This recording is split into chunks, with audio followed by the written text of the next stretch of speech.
Good morning, everyone. It is Saturday morning, and I had some things I wanted to share that were on my mind. And I was actually going to do this video and post it later in the evening, but I decided to do it this morning while it's still fresh in my head. What I wanted to talk about was how our parents and our early childhood influence our love languages. And I recently heard about this and it resonated so much with me. Now, if this doesn't resonate with you, that's fine. Everyone is affected differently, but I believe that a lot of people will be able to relate to this.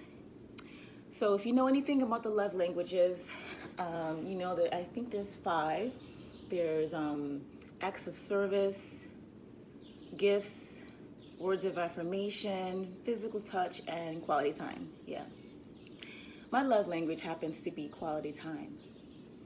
And I'll explain to you how the parenting and the childhood ties in with creating or developing our love languages as an adult. If you have a parent who is physically or emotionally absent, that may develop your love language into quality time. Because as a child, and that wound of not having your parents spend time with you and be with you physically, that sort of develops into this need for quality time in our romantic adult relationships and friendships.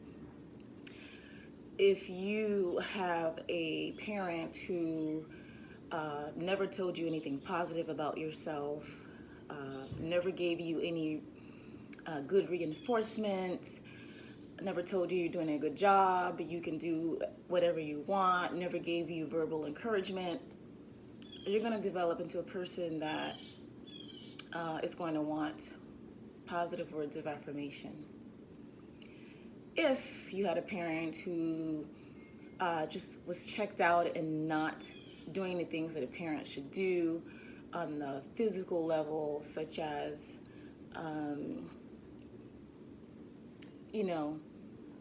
those types of things will develop into that you not having that fulfilled. If you were never given anything as a child, you were never given presents, you were never given a birthday party, Christmas was scarce for whatever reason, maybe your parents financially couldn't afford to, or they just didn't want to, you may want to receive tons of gifts as an adult. What else did I miss? Oh yeah. I said quality time, and I said acts of service. And that was a parent that just didn't want to do for you. Gifts, you didn't get them as a child, now you want to get them. What's the other one? Physical touch. You were a baby or a child who didn't receive hugs, physical affection, nurturing in the physical way that you would expect from a parent. You weren't cuddled, you weren't kissed, things like that. So as an adult, you are going to crave that physical touch, and that's going to become your love language. Some of us have more than one and have secondary ones. Like my first one is quality time, and my second one is physical touch. So you can imagine how those might tie in. So sometimes these affect us in a negative way. They also can be from a positive childhood. So if you did receive lots of words of encouragement and affirmation, if you did receive gifts, if you did receive plenty of time, and you received plenty of acts of service, you received plenty of physical touch, that's still going to be something that you want as an adult, because that's your baseline for knowing what your first experience with love is as a child. So these things help to form how we are and how we relate to adults and a romantic and a friendship level. So it was just something to think about.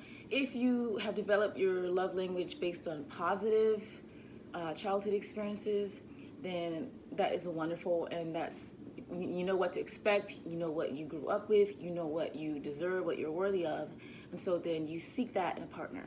And if it was from a negative aspect, you still seek that in the opposite form from a partner. So food for thought. So how can we better understand how to work with our love language if we develop that through a negative experience? I can only give you an example from my own self. I typically during my early 20s and in my dating life, when I was younger and still really not understanding how or who I was attracted to a lot of emotionally unavailable and at times physically unavailable people, people who were critical, people who did not accept me as I am, someone who always had a problem with my looks, always nitpicking about little things here and there, about me physically. Those are things that I tended to just subconsciously attract in partners that I would date, not knowing why that was happening.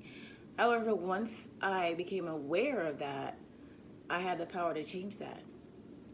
I physically said to myself, from this point on, I'm not going to accept this. I'm going to only attract people who accept me as I am, who accept me for my natural hair, who accept me for me being curvy, who accept me for me being weird and eccentric and different and all the things that make me me, because I grew up really supported by my grandparents. So I ended up choosing a partner after I learned how to reverse that, who was stable and who was supportive and loving. And so if you did have a situation like that you were raised by grandparents, like many of us were, and if they were a positive influence, we can reverse that and we can seek that and attract that in a partner instead of what we don't want. So as I became an adult, I started to see proof that my early experiences weren't really indicative of who I was or what I deserved. So when I got out in the world and I began to make friends and I began to see people in a romantic way, people were like, you are so interesting, you are awesome, you're funny, you are beautiful the way you are just all of these things. And I was just like, really? Because I actually was in a state of shock because I didn't feel as if I had anything interesting or worthy about myself, which is sad, but that's just the reality of it, you know. And there's people that had, I'm not saying I had the worst situation, but there are people that have had it worse. There are people that are used to toxic, physically and emotionally abusive parents, and so they expect that as adults. So they get into these relationships where they're beat up and they're talked to like trash, and they stay because that's what they're used to. That's their first experience with love, so that's what they know love to be. But it doesn't have to be that way. You can definitely change that. You can definitely reclaim your power, and you can love yourself. And when you have that full-on hardcore self-love, that's reflected in all of your relationships as an adult moving forward. So we have that power. We can take it back. We can own it. We can walk in our own magic, and nobody can stop you once you reach that point. Nobody can stop you once you honor your boundaries, once you honor who you are and what you deserve. Nobody can change that. It's up to you. No one's gonna do this homework or this shadow work for you. You have to do it for yourself. And let me tell you, once you make that change, everything's gonna change. Like your whole world, everything, the people in it, the situations that you draw to yourself, everything's gonna change for the better. So just know that you have that power. And if you didn't know it, now you know it because I'm reminding you. So I just want to end this video by just reinforcing how important it is to be authentic and to share your truth. A lot of my fears is just like, not really fears, I don't want to use that word. A lot of the things that I deal with are just not being sure of if I should put certain things out there about myself, if I should share certain truths and things like that. But I have to. If I can't be myself, how do I expect anyone to appreciate me for who I really am if I'm trying to put on a facade or trying to be like somebody else or anything like that? And I encourage everyone to do that. And for me, the past week, I stayed off social media for like a week. And all I did was spend time with my best friends, which are nature. The sea, the sun, the earth. I spend time in nature, and that's how I always am able to go inwards and receive so much knowledge and downloads and inspiration and guidance from the ancestors, from my higher self, from spiritual beings. So, it's important to disconnect sometimes. It's important to be authentic.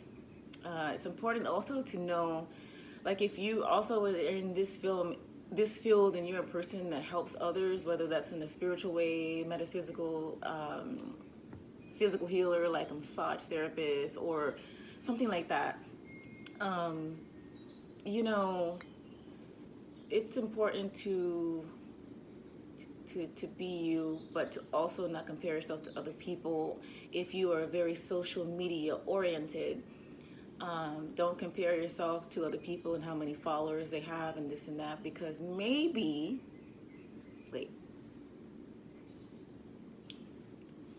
your medicine is meant to be exclusive. Maybe you don't have to reach 20,000 people. Maybe it's less. Maybe it's less than what you want, but maybe your medicine is exclusive. Maybe your magic is only meant to be handled or to be absorbed by a certain amount of people. So get out of your head with that. And that's a lesson that I've learned recently too. Like, I don't care. Like, sometimes my videos get a few a few views, and sometimes they get a lot. It just really depends. So I've stopped worrying about it. I'm on here just being myself, and I hope that I am a vessel of channeled inspiration for you. And I'm gonna finish my coffee. You guys like my coffee cup? It says, which better have my coffee. So I'm gonna finish my coffee, and I'm glad I was able to share that with you this morning. I hope that you have a blessed weekend, and I wish only peace and bliss for you.